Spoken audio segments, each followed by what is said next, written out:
إن الحمد لله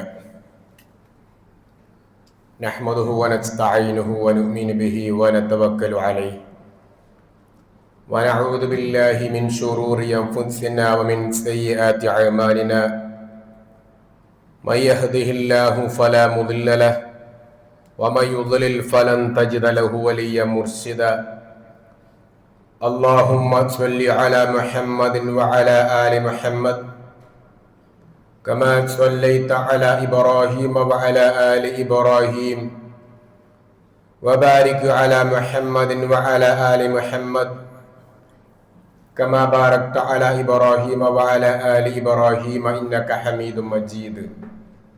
أعوذ بالله من الشيطان الرجيم. يا أيها الناس اتقوا ربكم الذي خلقكم من نفس واحدة وخلق منها زوجها وبث منهما رجالا كثيرا ونساء واتقوا الله الذي تساءلون به والأرحام إن الله كان عليكم رقيبا. يا أيها الذين آمنوا اتقوا الله حق تقاته ولا تموتن إلا وأنتم مسلمون.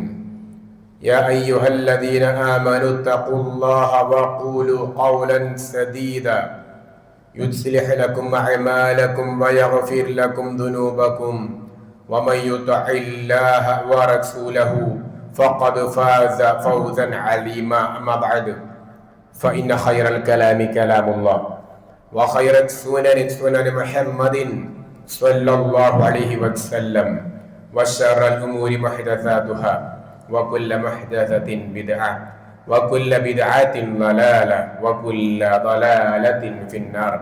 بسم الله الرحمن الرحيم. يا أيها المدثر قم فأنذر وربك فكبر وثيابك فطهر.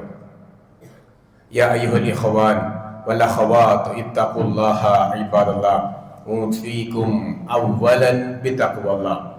ഏറെ സ്നേഹം നിറഞ്ഞ സഹോദരന്മാരെ സഹോദരിമാരെ, അള്ളാഹുവിന്റെ നിയമങ്ങൾ പാലിച്ച് ഖബറിലേക്ക് മടങ്ങേണ്ടവരാണ് നമ്മൾ എല്ലാവരും എന്ന ബോധത്തോടു കൂടി അമലുകളെ പരിപൂർണമായും നിയന്ത്രിക്കണേ എന്ന് ആമുഖമായി ഓർമ്മിപ്പിക്കുകയാണ്. അള്ളാഹു നമുക്ക് എല്ലാവർക്കും നമ്മുടെ മരണം വരെ നമ്മുടെ ഈമാനും ആരോഗ്യവും നിലനിർത്തി തരുമാറാവട്ടെ. സഹോദരന്മാരെ സഹോദരിമാരെ, നമ്മൾ പലപ്പോഴും പറയാറുള്ള ഒരു കവിതാ ശകലം വകം മിൻ സ്വഹീഹിൻ മാത മിൻ ഗൈരി ഇല്ലത്തിൻ വകം മിൻ മരീദിൻ ആശ മിൻ ദഹീരിൻ ഇലാ ദഹീരിൻ. എത്രയെത്ര ആരോഗ്യവാന്മാരാണ് ഒരു രോഗവും ഇല്ലാതെ മരണപ്പെട്ട് പോകാറുള്ളത്.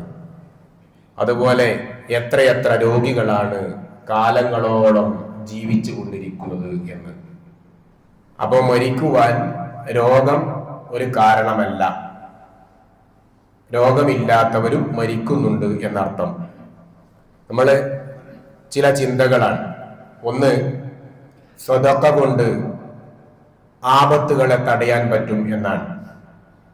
ആ ഹദീസിന്റെ അടിസ്ഥാനത്തിൽ ശൈഖ് അൽബാനിയെ പോലെയുള്ള പണ്ഡിതന്മാർ പറഞ്ഞത്, നാം സ്വതക്ക അധികരിപ്പിക്കുക. സാംക്രമിക രോഗങ്ങളുള്ള കാലഘട്ടങ്ങളിൽ സ്വതക്ക നന്നായി അധികരിപ്പിക്കുക, രോഗങ്ങളെ തടയുക എന്നാണ്. ഇപ്പൊ രോഗങ്ങൾക്കുള്ള ഒരു ചികിത്സയുടെ ഭാഗമായി സ്വതക്കയെ പ്രോത്സാഹിപ്പിക്കുന്നു എന്നർത്ഥം. ശാരീരികവും മാനസികവുമായ രോഗങ്ങൾ എമ്പാടുണ്ടാവും. മാനസികമായത് ഒരുപാട് വിശദീകരിക്കേണ്ടതാണ്. ആ രോഗങ്ങൾക്ക് ഒരു പരിധിവരെ നമുക്ക് ശമനമാണ് സ്വതക്ക എന്നുള്ളത്. നമുക്കറിയാം, രോഗാവസ്ഥയിൽ ഇരുന്നവരെ നബി സല്ലല്ലാഹു അലൈഹി വസല്ലമ സന്ദർശിക്കുന്ന രംഗങ്ങളൊക്കെ. അതിൽ ഒരു തവണ പ്രാർത്ഥിച്ച് അല്ലാഹ് അൽഹംദുലില്ലാഹില്ലദീ എന്നാണ്, അള്ളാഹുവിനാണ് സർവസ്തുതിയും എന്നാണ്. എന്താ സ്തുതിക്ക് കാരണം? അള്ളാഹുവാണ് ഈ രോഗത്തെ ശിഫയാക്കുന്നവൻ എന്നാണ്.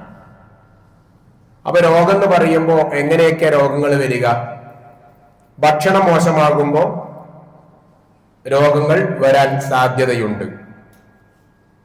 അപ്പൊ ഭക്ഷണത്തിന്റെ മോശമായ അവസ്ഥ കൊണ്ട് ആരോഗ്യം ക്ഷയിക്കാം. അതുകൊണ്ടാണ് ഖുർആൻ പറഞ്ഞത് ഹലാലൻ ത്വയ്യിബ, നല്ലത് ഭക്ഷിക്കണം എന്ന് പറഞ്ഞു. മറ്റൊരിക്കൽ പറഞ്ഞു കുലു വശ്റബു, നിങ്ങൾ തിന്നണം കുടിക്കണം, പക്ഷേ വലാ തുസ്രിഫു, അമിതമാകാൻ പാടില്ല എന്ന് പറഞ്ഞു. അപ്പൊ ഭക്ഷണത്തിൽ രണ്ട് നിർദ്ദേശം, ഒന്ന് ത്വയ്യിബായിരിക്കണം, രണ്ട് അമിതമാകാൻ പാടില്ല. സൂറത്തുൽ മാഇദയിൽ ഹറാമും ഹലാലും വിശദീകരിച്ചു. അതിൽ ഇസ്ലാമികമായ ഈമാനികമായ വശമാണ്. ഇവിടെ രണ്ടും കൂടി വന്നിട്ടുണ്ട്. അപ്പൊ ആരോഗ്യപരമായി ഒരു മനുഷ്യൻ ശ്രദ്ധിക്കേണ്ടത് ഇത് എന്റെ ആരോഗ്യത്തിന് അനുകൂലമാണോ പ്രതികൂലമാണോ എന്ന ഒരു ചിന്ത കൂടി നടത്തണം. ഭക്ഷണം കഴിക്കുമ്പോൾ 1/3 ഒഴിച്ചിടാൻ പറഞ്ഞു, 1/3 ഭക്ഷണം കഴിക്കാൻ പറഞ്ഞു, 1/3 വെള്ളം കുടിക്കാൻ പറഞ്ഞു. പിന്നെ ഒരിക്കൽ നബി സല്ലല്ലാഹു അലൈഹി വസല്ലം പറഞ്ഞു ഏറ്റവും വലിയ രോഗത്തിന് കേന്ദ്രം ആമാശയമാണെന്ന് പറഞ്ഞു. വയറിലേക്ക് നിങ്ങൾ എങ്ങനെ കൊടുക്കുന്നുവോ അതിനനുസരിച്ചാണ് രോഗങ്ങൾ പ്രൊഡക്റ്റ് ചെയ്യുക എന്ന് പറഞ്ഞിട്ടുണ്ട്. അപ്പോ രോഗങ്ങൾ ഭക്ഷണത്തിലൂടെ വരും എന്നാണ്. അതുകൊണ്ടാണ് വലാ തുസ്രിഫു, അമിതമാകാൻ പാടില്ല എന്ന് പറഞ്ഞത്. അപ്പോ മറ്റൊരു രോഗമാണ് മാനസിക സംഘർഷങ്ങളെ കൊണ്ട് പല രോഗങ്ങൾ ഉണ്ടാവും. പല രോഗങ്ങളും ഡോക്ടറെ കാണിച്ചാൽ ഡോക്ടർമാർ എന്താ പറയാ, അധികം ടെൻഷൻ കൊടുക്കരുത്, മൈൻഡ് ഫ്രീ ആക്കണം എന്നൊക്കെ പറയാറുണ്ട്.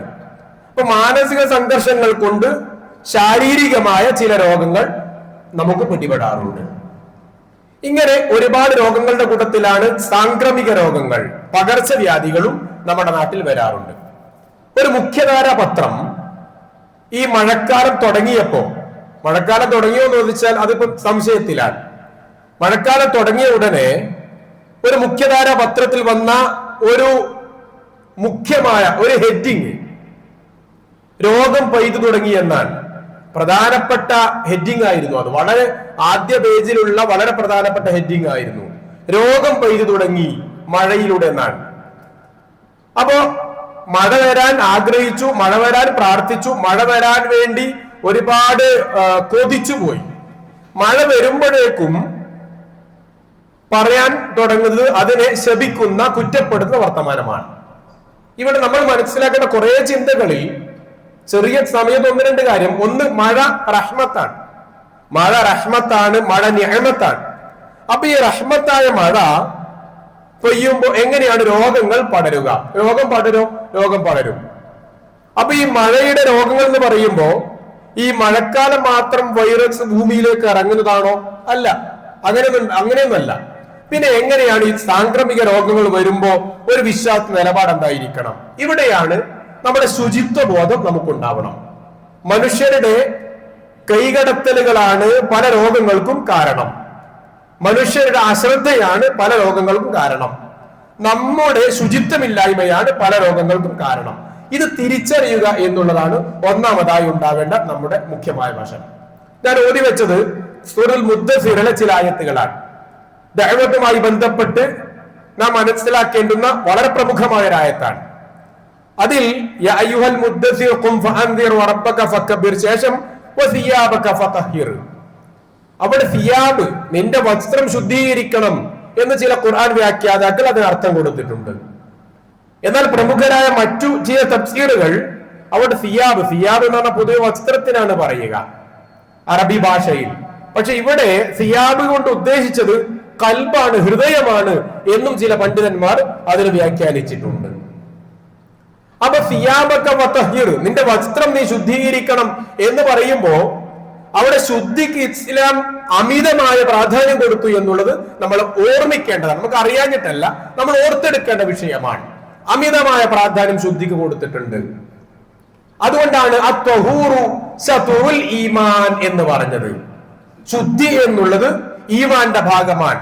ഈമാൻ 70 ചില്ലാനും ശാഖയാണെന്ന് പറയുമ്പോ അള്ളാഹുവിന്റെ വിശ്വാസം, മലക്കുകളുടെ വിശ്വാസം, അമ്പിയാക്കന്മാരുടെ വിശ്വാസം എന്ന് പറയുന്നത് പോലെ ത്വഹൂർ എന്നുള്ളത് ഈമാനിൽ പെട്ടതാണ് എന്നർത്ഥം.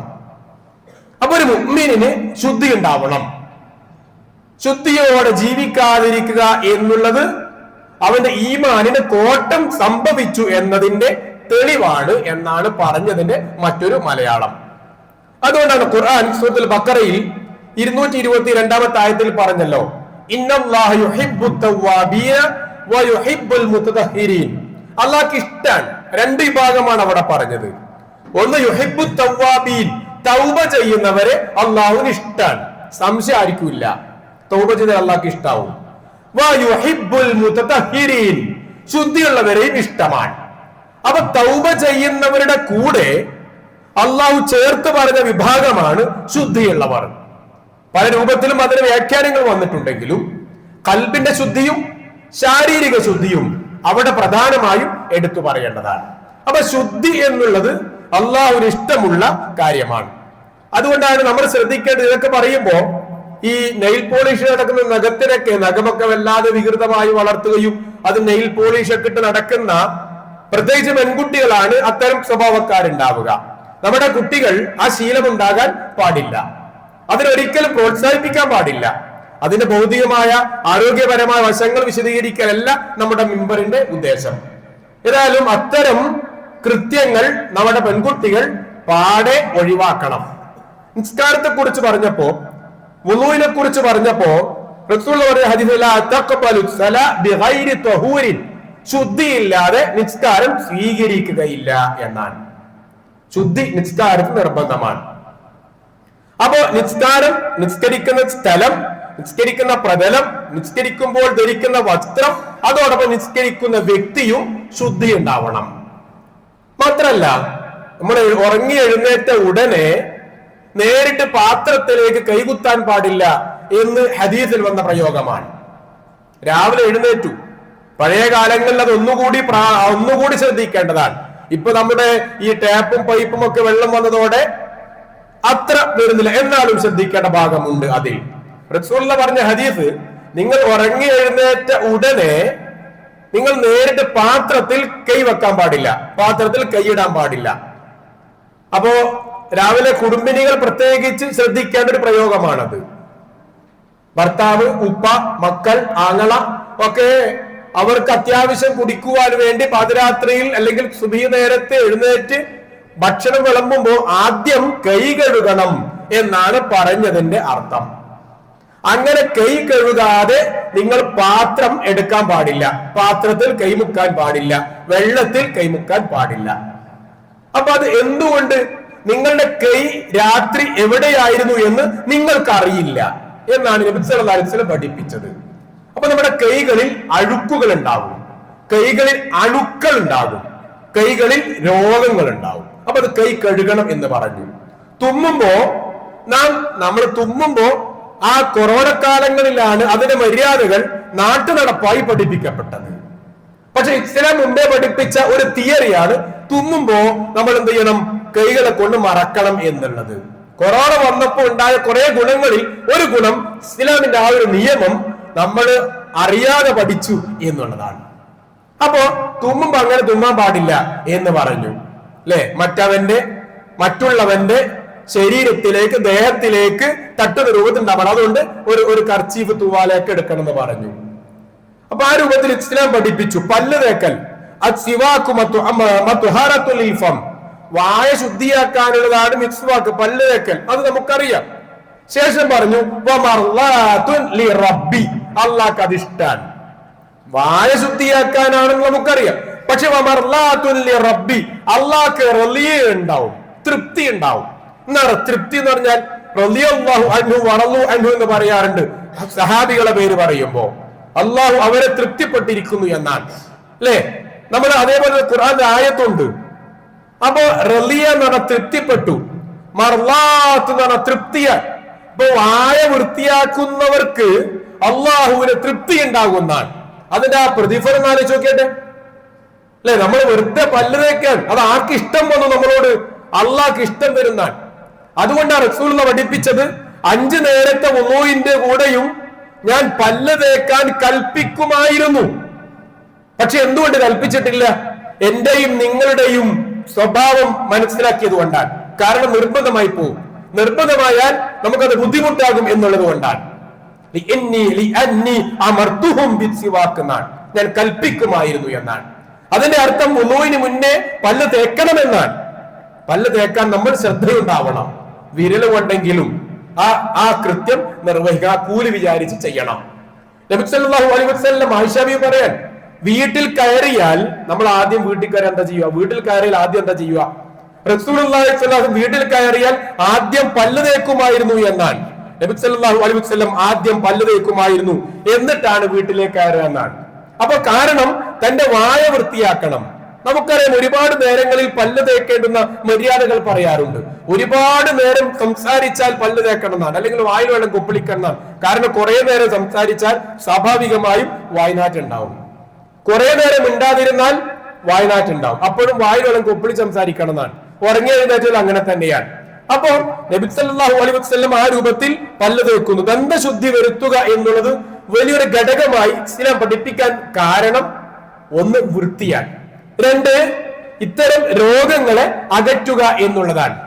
രാത്രി നിത്യമായി പല്ല് തേച്ച് കിടക്കുന്നവർക്ക്, രാത്രി നിത്യമായി ദന്തശുദ്ധി വരുത്തി കിടക്കുന്നവർക്ക് പല രോഗങ്ങളും ഇല്ലാതെയാകും എന്നൊക്കെ ചില ആധുനിക വൈദ്യശാസ്ത്ര പഠനങ്ങൾ പറയുന്നു എന്നാണ്. അല്ലാഹു അലം. എന്തായാലും പല്ല് തേക്കുന്നവർക്കുള്ള ചില മെച്ചങ്ങളൊക്കെ നമുക്കറിയാലോ. അപ്പൊ ദന്തശുദ്ധിക്ക് പ്രാധാന്യം കൊടുത്തത് ചില രോഗങ്ങളെ കണ്ടതുകൊണ്ട് തന്നെയാണ് എന്നാണ്. പിന്നെയുള്ളത് പരിസരങ്ങളാണ്. പരിസര ശുദ്ധീകരണം നാം ശ്രദ്ധിക്കേണ്ട ഒരു വിഷയമാണ്. നാടും വീടും പരിസരവും ഒക്കെ നമ്മൾ ശ്രദ്ധിക്കണം. മാലിന്യങ്ങൾ അലക്ഷ്യമായി വലിച്ചെറിയാൻ പാടില്ല. ഇപ്പൊ പലയിടങ്ങളിലും അതിന് ഫൈനൊക്കെ ഉള്ളത് കൊണ്ട് കുറെയൊക്കെ നമ്മൾ ശ്രദ്ധിക്കുന്നുണ്ടാവും. നമ്മുടെ ലക്ഷ്യം ഫൈനല്ല, മറിച്ച് എന്റെ ദൗത്യമാണ് എന്റെ പരിസരവും എന്റെ നാടും എന്റെ നഗരവും വൃത്തിയായി കാണേണ്ടത്, വൃത്തിയാക്കേണ്ടത്, വൃത്തിയായി നിലനിർത്തേണ്ടത് എന്റെ ബാധ്യതയാണ്. കാരണം ഞാൻ ആരാണ്? ഞാൻ മുഅ്മിനാണ്. ആ മുഅ്മിനായത് കൊണ്ട് തന്നെ അത്വഹൂറു ശത്റുൽ ഈമാൻ, മുഅ്മിനിന്റെ ബാധ്യതയാണ് വൃത്തി ഉണ്ടായിരിക്കുക. എവിടെ വൃത്തി ഉണ്ടാവണം? എന്റെ വിരൽ വൃത്തി ഉണ്ടാവണം, എന്റെ വായ വൃത്തി ഉണ്ടാവണം, എന്റെ ശരീരം വൃത്തി ഉണ്ടാവണം, എന്റെ വീട് വൃത്തി ഉണ്ടാവണം, എന്റെ ചുറ്റുപാടും വൃത്തി ഉണ്ടാവണം, എന്റെ പരിസരം വൃത്തി ഉണ്ടാവണം, എന്റെ നാടും നഗരവും വൃത്തി ഉണ്ടാവണം. ഇത് എന്റെ ബാധ്യതയാണ്. കാരണം അത് ഈമാനാണ്. ഈമാനിന്റെ 70 ചില്ലാനം കാര്യങ്ങളിൽ ഒന്ന് അതാണ്. അത് നമ്മുടെ ബോധമായി മാറണം. അതുകൊണ്ടാണ് പാത്രങ്ങൾ കഴുകി വെക്കണം എന്ന് നബി സല്ലല്ലാഹു അലൈഹി വസല്ലം പഠിപ്പിച്ചു. രാത്രി കിടക്കുമ്പോ പാത്രങ്ങൾ കഴുകണം. എന്നിട്ട് പാത്രം കാലിയാണെങ്കിൽ, ഒന്നുമില്ലെങ്കിൽ അത് കമിഴ്ത്തി വെക്കണം. പാത്രത്തിൽ വല്ലതും ഉണ്ടെങ്കിൽ അത് അടച്ചു വെക്കണം. ഇത് ഹദീസാണ്. എന്താ കമിഴ്ത്താതെ ഒരു ഗ്ലാസ്, ഒരു പാത്രം, ഒരു പ്ലേറ്റ് തുറന്നു വെച്ചാൽ എന്താ കുഴപ്പം? അതിന് വല്ലതും കാഷ്ടിച്ചിട്ടുണ്ടാവും, മൂത്രച്ചിട്ടുണ്ടാവും, പൊടി ഉണ്ടാവും, പ്രാണി ഉണ്ടാവും, അതിന് പ്രയാസങ്ങൾ ഉണ്ടാവും. അപ്പൊ ആ രൂപത്തിൽ ഇസ്ലാം പഠിപ്പിച്ചു എന്നുള്ളതാണ്. മാത്രല്ല, കെട്ടി നിൽക്കുന്ന വെള്ളത്തിൽ വിസർജിക്കാൻ പാടില്ല. റസൂലുള്ളാഹിയുടെ ഹദീസ് 2 ആളെ ശപിച്ചിട്ടുണ്ട്. അതിലൊരു ഭാഗം വഴിയിൽ മൂത്രമൊഴിക്കുന്നവരായി, വഴിയിൽ മൂത്രമൊഴിക്കുന്നവരെ അള്ളാഹു ശപിച്ചിരിക്കുന്നു എന്നാണ്. ഇത്തഖു അൽ-ലആനൈൻ, 2 വിഭാഗം അള്ളാഹു ശപിച്ചവരാൾ, നിങ്ങൾ സൂക്ഷിക്കണമെന്നാണ്. എന്തുകൊണ്ടാണ് വഴിയിൽ മൂത്രമൊഴിക്കുന്നതിന് ഇത്ര കർശനമായി പറഞ്ഞത്? ഒരുപാട് കാരണങ്ങൾ ഉണ്ട് എന്ന് നമ്മൾ മനസ്സിലാക്കേണ്ടതാണ്. അതുകൊണ്ട് തന്നെ ശുദ്ധി കാണിക്കണം എന്നാണ്. അപ്പോ ഇതൊക്കെ കാണിച്ചു പോലും രോഗം വരൂലേ എന്നാണ് അടുത്ത ചില ആളുകളുടെ ചോദ്യം ഉണ്ടാവുക. ഇവിടെ നമ്മൾ ശ്രദ്ധിക്കുക എന്നുള്ളതാണ്. നബി സല്ലല്ലാഹു അലൈഹി വസല്ലം അടുക്കൽ ഒരാൾ വന്നു, മദീന പള്ളിയിൽ കയറാൻ പോവാൻ. അദ്ദേഹം റസൂലുള്ളാഹിനെ ചോദിക്കുകയാണ്, യാ റസൂലല്ലാഹ് അയഖിലുഹാ അതവക്കലു ഔ അത്ലഖുഹാ അതവക്കൽ, ഞാൻ എന്റെ ഈ ഒട്ടകത്തെ കെട്ടിയിട്ടിട്ടാണോ തവക്കുലാക്കേണ്ടത്, അതല്ല കെട്ടിയിടാതെയാണോ തവക്കുലാക്കേണ്ടത്? അപ്പൊ റസൂലുള്ളാഹി പറഞ്ഞു, ഫഖാല നബിയു സല്ലല്ലാഹു അലൈഹി വസല്ലം അയഖിൽഹാ വതവക്കൽ, നീ ആദ്യം അതിനെ കെട്ടിയിടുക, എന്നിട്ട് നീ തവക്കുലാക്കുക. ഇത് നമ്മുടെ ബാധ്യതയാണ്. തവക്കുലാക്കിയാൽ രക്ഷപ്പെടും. പക്ഷെ ആ തവക്കുൽ എങ്ങനെയായിരിക്കണം? ചെയ്യേണ്ട പണി നമ്മൾ ആദ്യം ചെയ്യണം എന്നർത്ഥം. അതുകൊണ്ട് തന്നെ പകർച്ചവ്യാധി വരുമ്പോ നാം ശ്രദ്ധിക്കണം. നമ്മൾ അത്തരം രോഗത്തിൽ വിധേയപ്പെട്ടവർ ഒരിക്കലും അപ്പുറത്തേക്ക് യാത്ര ചെയ്യാൻ പാടില്ല. കൊറോണ കാലത്ത് അതിന്റെ ഗൗരവം നാം വിശദമായി ഉൾക്കൊണ്ടവരാണ്. എന്നേക്കാൾ ആ വിഷയത്തിൽ നിങ്ങൾ ഉൾപ്പെടുത്തരാൻ. അതിലൊരു സംഭവം, ഷാമില് ഉമറുല്ലാന് പോവാൻ. അപ്പോ അദ്ദേഹം വഴിക്കെത്തിയപ്പോഴാണ് അറിയുന്നത് അവിടെ പ്ലേഗ് രോഗം ബാധിച്ചിട്ടുണ്ട്. അദ്ദേഹം തിരിച്ചു വരികയായിരുന്നു. അപ്പൊ തിരിച്ചു വരാൻ നേരത്ത്, ആ നാട്ടിലേക്ക് പോവാതെ തിരിച്ചു വരാൻ നേരത്ത് അബ്ദുല്ലാഹി ഇബ്നു ജറാഹ് ചോദിക്കാനും, ആ ഫിറാറൻ മിൻ ഖദരില്ല, നിങ്ങള് അള്ളാഹുവിന്റെ ഖദറിൽ നിന്നും ഒളിച്ചോടുകയാണോ? അപ്പൊ ഉമർ പറഞ്ഞു, ഞാൻ ഒളിച്ചോട്ടം തന്നെയാണ്. നഫറ മിൻ ഖദരില്ലാഹി ഇലാ ഖദരില്ലാ. അള്ളാഹുവിന്റെ ഒരു തീരുമാനത്തിൽ നിന്നും മറ്റൊരു തീരുമാനത്തിലേക്ക്, അള്ളാഹുവിന്റെ ഒരു ഖദറിൽ നിന്നും മറ്റൊരു ഖദറിലേക്ക് ഞാൻ ഒളിച്ചോടുന്നു. എന്താ മറ്റേ ഖദർ? എന്താ? പകർച്ചവ്യാധിയുടെ അടുത്തേക്ക് പോകാൻ പാടില്ല, അങ്ങനെ തിരിച്ചു പോവുകയാണ് എന്ന് പറഞ്ഞ സംഗതികൾ ഹദീസിൽ കാണാം. നബി സല്ലല്ലാഹു അലൈഹി വസല്ലം ഹത്താ ലം യദഅ ഹത്താ ഫാറഖ ദുനിയ എന്നാൽ ദുനിയാവിൽ നിന്നും പോകുന്നത് വരെ, വഫാത്ത് വരെ പ്രാർത്ഥിച്ചിരുന്ന പ്രാർത്ഥനയായിരുന്നു ആരോഗ്യത്തിന് വേണ്ടിയുള്ള പ്രാർത്ഥന. അല്ലാഹുമ്മ ആഫിനി ഫീ ബദനി എന്ന് തുടങ്ങുന്ന പ്രാർത്ഥന നമുക്കറിയാം. അതേപോലെ തന്നെ മറ്റു ചില പ്രാർത്ഥനകൾ കൂടി നമുക്കറിയാം. അല്ലാഹുമ്മ ഇന്നി അഊദു ബിക മിനൽ ബറസി. അല്ലാഹുവേ, വെള്ളപ്പാണ്ട് രോഗത്തിൽ ഞാനിത് അഭയം തേടുകയാണ്. അറിയാത്തവരുണ്ടെങ്കിൽ പ്രാർത്ഥിക്കണം, പഠിക്കണം. അല്ലാഹുമ്മ ഇന്നി അഊദു ബിക മിനൽ ബറസി വൽ ജുനൂൻ. ഭ്രാന്തിൽ നിന്നും അല്ലാഹുവേ ഞാൻ അഭയതേട്ടം നടത്തുകയാണ്. വൽ ജുസാം, കുഷ്ഠരോഗത്തിലും ഞാനിത് അഭയതേട്ടം നടത്തുകയാണ്. എല്ലാ മോശമായ രോഗത്തിലും അല്ലാഹുവേ ഞാൻ നിന്നോട് കാവല് തേടുകയാണ്. അഊദു ബില്ലാ എന്ന് പറയുന്നത് പോലെ അല്ലാഹുമ്മ ഇന്നി അഊദു ബിക മിനൽ ബറസി വൽ ജുനൂനി വൽ ജുദാമി വസയ്യിഉൽ അസ്ഖാം.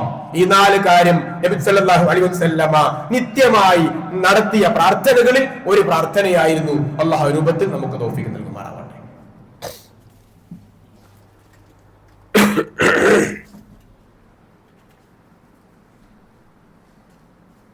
ഇന്നൽ ഹംദലില്ലാഹി വസല്ലല്ലാഹു അലാ ഖാതമിൽ അംബിയാഇ വൽ മുർസലീൻ വഅലാ ആലിഹി വഅസ്ഹാബിഹി അജ്മഈൻ وعلى من اتبع الهدى الى يوم الدين اما بعد يا ايها الاخوان والاخوات اتقوا الله عباد الله اوصيكم ثانيا بتقوى الله. ഏറെ സ്നേഹം നിറഞ്ഞ സഹോദരന്മാരെ, സഹോദരിമാരെ, അള്ളാഹുവിന്റെ നിയമങ്ങൾ പാലിച്ച് ഖബറിലേക്ക് മടങ്ങേണ്ടവരാണ് നമ്മളെല്ലാവരും എന്ന ബോധത്തോടുകൂടി അമലുകളെ പരിപൂർണമായും നിയന്ത്രിക്കണേ എന്ന് ഒന്നുകൂടി ഓർമ്മിപ്പിക്കുകയാണ്. അള്ളാഹു നമുക്ക് എല്ലാവർക്കും എല്ലാവിധ രോഗങ്ങളിലും അല്ലാഹു നമുക്ക് മോചനം നൽകുമാറാവട്ടെ. സഹോദരന്മാരെ, സഹോദരിമാരെ, മുഹറം നോമ്പ് ഇൻഷാ അല്ലാഹ് വരുന്ന വ്യാഴം വെള്ളി ദിവസങ്ങളിലാണ് മുഹറം നോമ്പ്. 9, 10 നോമ്പ്. 10 നോമ്പ് നമുക്ക് അറിയാം, നബി സല്ലല്ലാഹു അലൈഹി വസല്ലം അനുഷ്ഠിച്ചതാണ്. 9ാം നോമ്പ് നബി സല്ലല്ലാഹു അലൈഹി വസല്ലം പറഞ്ഞു, അടുത്ത കൊല്ലം ഞാൻ ജീവിച്ചിരിക്കുകയാണെങ്കിൽ ഞാൻ 9 അനുഷ്ഠിക്കും എന്ന് പറഞ്ഞു.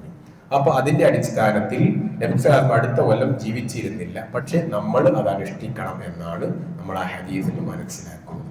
നമ്മുടെ കഴിഞ്ഞ പാപങ്ങളൊക്കെ പൊറുക്കപ്പെടുന്ന വളരെ പ്രധാനപ്പെട്ട നോമ്പാണ് മുഹറം നോമ്പ്. മാത്രമല്ല ഒരു കാലത്ത് മുഹറം നോമ്പ് നിർബന്ധമായിരുന്നു റസൂലുള്ളാഹിക്ക് എന്ന് ചില വചനങ്ങൾ, ഹദീസുകൾ കാണുന്നുണ്ട്. മുഹറം 9, 10 നമ്മുടെ വീട്ടിൽ വളരെ ആദരവോടുകൂടി കുട്ടികളെ അടക്കം അനുഷ്ഠിക്കുന്ന രൂപത്തിലേക്ക് നമ്മൾ മാറണം. മുഹറം 10 നോമ്പ് ഒഴിവാക്കാൻ പാടില്ല. ചരിത്ര വസ്തുതകൾ മൂസ നബിയുടെയും നബി സല്ലല്ലാഹു അലൈഹി വസല്ലമയും ചരിത്ര വിഷയങ്ങൾ കഴിഞ്ഞ ആഴ്ച നാം വിശദീകരിക്കപ്പെട്ടതാണ്. എല്ലാവരും ആ മുഹറത്തിന്റെ പ്രാധാന്യം ഉൾക്കൊള്ളുക, മുഹറം നോമ്പിന്റെ പ്രാധാന്യം ഉൾക്കൊള്ളുക. നമ്മൾ ആരും ആ നോമ്പ് ഒഴിവാക്കുന്നവരിൽ ഉൾപ്പെടാതിരിക്കുക. അല്ലാഹു തൗഫീഖ് നൽകുമാറാവട്ടെ. മറ്റൊരു കാര്യം, നമ്മുടെ XLRCയുടെ ഖുർആൻ പഠന പദ്ധതിയാണ്. XLRC അതിന്റെ അഡ്മിഷൻ ആരംഭിച്ചിട്ട് ക്ലാസുകൾ ആരംഭിക്കുകയാണ്. നിങ്ങൾ അതിന് ഉത്തരവാദപ്പെട്ടവർ ബന്ധപ്പെടുമെന്ന് അറിയിക്കാം. മറ്റൊരു കാര്യം, വായനാ ദിനമാണ് ഇന്ന്. വായന മാസാചരണം ആയിട്ടാണ് ഈ വർഷം ഗവൺമെന്റ് അതിനെ പ്രഖ്യാപിച്ചിട്ടുള്ളത്. വായനാ ദിനം ജൂൺ 19 ആണ്. ഇന്ന് ജൂൺ 19 ആണ്. ഒരുപാട് വിശദീകരിക്കേണ്ടതാണ്. നമ്മൾ അതിന്റെ മീഡിയകളിലൂടെ വായിച്ചിട്ടുണ്ടാവും. വായനയുടെ പ്രാധാന്യം, വായനയുടെ ഗൗരവം നമുക്ക് അറിയാവുന്നതാണ്. ഒരു ദിവസം ഒരു പേജെങ്കിലും വായിക്കണം എന്നാണ്. ആ വായന ഖുർആനെങ്കിലും നമ്മൾ വായിക്കാൻ തയ്യാറാവണം. എനിക്കത് ശീലില്ല എന്ന് പറഞ്ഞ് ആരും വായനയിൽ നിന്നും പിന്മാറാൻ പാടില്ല. അതിന്റെ ഗൗരവം നമ്മൾ മനസ്സിലാക്കേണ്ടതാണ്. അപ്പൊ ആ രൂപത്തിൽ നാം അതിന്റെ വിഷയങ്ങൾ ശ്രദ്ധിക്കണം. മറ്റൊരു കാര്യം, ഇന്ന് മഗ്‌രിബിന് ശേഷം നോളജ് സെന്ററിൽ വെച്ച് കൺകുളിർമയേകും മക്കൾ പ്രവാചക പാഠങ്ങൾ എന്ന വിഷയത്തിൽ റിയാദ് സലാഹിയുടെ വിജ്ഞാന വേദിയുണ്ട്. എല്ലാവരും ആ ക്ലാസ്സിലേക്ക് നമ്മുടെ പരിചയമുള്ളവരെ കൂടി എത്തിക്കുവാൻ ശ്രദ്ധ ഉണ്ടാകണം എന്ന് ഓർമ്മിക്കണം. അപ്പോൾ നമ്മൾ കൂടുതൽ നടത്തേണ്ടത് പ്രാർത്ഥനയാണ്. പ്രാർത്ഥന എപ്പോഴും ഉണ്ടാവണം. നബി സല്ലല്ലാഹു അലൈഹി വസല്ലമ എന്നും രാവിലെയും വൈകുന്നേരവും പ്രാർത്ഥിച്ച പ്രാർത്ഥനകളിൽ ഒരു പ്രാർത്ഥന ആരോഗ്യത്തിന് വേണ്ടിയായിരുന്നല്ലോ. എൻ്റെ ശരീരത്തിന്, എൻ്റെ കണ്ണിന്, എൻ്റെ കാതിന് ഒക്കെ ആരോഗ്യം തരണേ എന്ന പ്രാർത്ഥന ആ പ്രാർത്ഥനകളിൽ ഉണ്ടായിരുന്നു. രാവിലെയും വൈകുന്നേരവും നടത്തിയ പ്രാർത്ഥനകളിൽ ഉണ്ടായിരുന്നു. നമ്മളും എന്നും നടത്തേണ്ട പ്രാർത്ഥനകളിൽ ഒരു പ്രാർത്ഥന നമ്മുടെ ആരോഗ്യത്തിന് വേണ്ടിയുള്ള പ്രാർത്ഥനയാവണം എന്ന് ഓർമ്മിക്കണം. രോഗങ്ങൾ വരാതിരിക്കാൻ പ്രാർത്ഥിക്കണം. രോഗത്തിൽ കിടപ്പ് രോഗി ആവാതിരിക്കാൻ നമ്മൾ പ്രാർത്ഥിക്കണം. അല്ലാഹു കാത്തുരക്ഷിക്കുമാറാവട്ടെ. നമ്മള് ശരീരം ചലിക്കാത്ത രോഗം, ഒരുപാട് കാലം അല്ലെ കിടപ്പ് രോഗിയായി കിടക്കുന്നവരെ കണ്ടിട്ടുണ്ടാവും. നല്ല പ്രായം ഉണ്ടായിരുന്നു, നമ്മൾ പറയും ഇന്നലെയും കൂടി അവിടെ കണ്ടിരുന്നു, പെട്ടെന്നാണ് കൈകൾ തളർന്നു പോവുക. സ്ട്രോക്ക് നമുക്കറിയാം, പറഞ്ഞറിയിക്കേണ്ട ആവശ്യമൊന്നുമില്ലല്ലോ. അപ്പൊ അത്തരം രോഗങ്ങൾ വന്നു പോയാൽ നമ്മുടെ ഈ ആരോഗ്യമൊക്കെ പോയി, ഈ മുഖത്തിന്റെ ആ പ്രസരിപ്പൊക്കെ നഷ്ടപ്പെടും. അതുകൊണ്ട് തന്നെ ആരോഗ്യം മരണം വരെ നിലനിൽക്കുവാൻ നമ്മൾ അല്ലാഹുവോട് എപ്പോഴും കരഞ്ഞ് പ്രാർത്ഥിക്കാൻ തയ്യാറാവണം. നമ്മുടെ കൂടെയുള്ളവർ, ഉപ്പ ഉമ്മ, മക്കൾ, ഭാര്യ, ഭർത്താവ്, അവരൊക്കെ നമ്മൾ എന്ത് ഇഷ്ടപ്പെട്ടു എന്ന് പറഞ്ഞാലും കിടപ്പ് രോഗിയാകുമ്പോൾ മറ്റുള്ളവർക്ക് നമ്മളോട് പ്രയാസം ഉണ്ടാവും.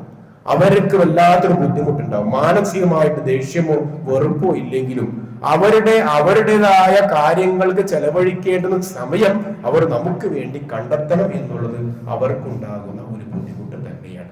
അതുകൊണ്ട് തന്നെ മരിക്കുന്നത് വരെ നമ്മുടെ ചലനശേഷി നീ ഇല്ലാതാക്കരുതേ എന്ന് അല്ലാഹുവോട് പ്രാർത്ഥിക്കണം. മരിക്കുന്നത് വരെ നമ്മുടെ കാര്യങ്ങൾ നമുക്ക് തന്നെ ചെയ്യുവാൻ ആരോഗ്യം തരണേ എന്ന് അല്ലാഹുവോട് പ്രാർത്ഥിക്കണം. അപകടത്തിൽ കിടപ്പ് രോഗിയാക്കല്ലേ എന്ന് പ്രാർത്ഥിക്കണം. അപകട മരണം ഞങ്ങൾക്ക് നീ വിധിക്കല്ലേ എന്ന് പ്രാർത്ഥിക്കണം.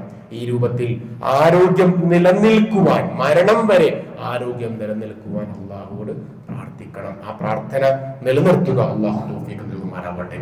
അല്ലാഹുമ്മ ഗ്ഫിർ ലിൽ മുഅ്മിനീന വൽ മുഅ്മിനാത്ത് വൽ മുസ്ലിമീന വൽ മുസ്ലിമാത്ത് അൽ അഹ്യാഇ മിൻഹും വൽ അംവാത്ത്.